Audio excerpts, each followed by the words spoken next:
এটা হৈছে professional voice user যে নিজৰ ৰেঞ্জটো সদায় জানিব লাগে নিজৰ ভোকেল ৰেঞ্জটো তেওঁ কিমান ডাঙৰকৈ ক'ব তেওঁ কিমান বহুত মই যদি প্ৰথমতে গান গোৱা মানুহৰ ক্ষেত্ৰত কওঁ বহুত গান গোৱা মানুহৰ কি হয় কেতিয়াবা তেওঁলোকে একদম বহুত বেছি টাইট প্ৰগ্ৰাম ৰাখে বিহুচিৰ সময়ত একদম ইখনৰ পৰা ইখনলৈ দৌৰাদৌৰিকৈ প্ৰগ্ৰাম কৰি আছে আৰু কেতিয়াবা বহুত দীঘলীয়াকৈ প্ৰগ্ৰাম কৰে পানী এটা সাংঘাতিক অমৃতৰ নিচিনা বস্তু মাতৰ কাৰণে আপুনি যদি পানী এটুক মাজে মাজে খাই থাকে ডিঙিটো লুব্ৰিকেট হৈ থাকে মাত পটককৈ বেয়া নহয় আৰু নিজৰ ৰেঞ্জটো এইটো কাৰণেই জানিব লাগে ধৰি লওক কোনোবা এজন মানুহে ধৰি লওক অসমীয়া আধুনিক গীত গাই থাকে ঘপককৈ তেওঁৰ নিজৰ ষ্টাইলটো চেঞ্জ কৰি পেলাই চুফি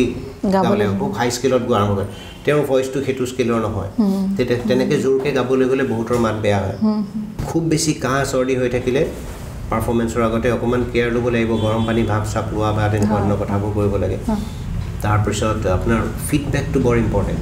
আপোনাৰ গান গোৱা মানুহ নাটক কৰা মানুহ হুলস্থুলীয়া জেগাত যদি তেওঁ লেকচাৰ এটা দি থাকে তেতিয়া প্ৰব্লেম হয়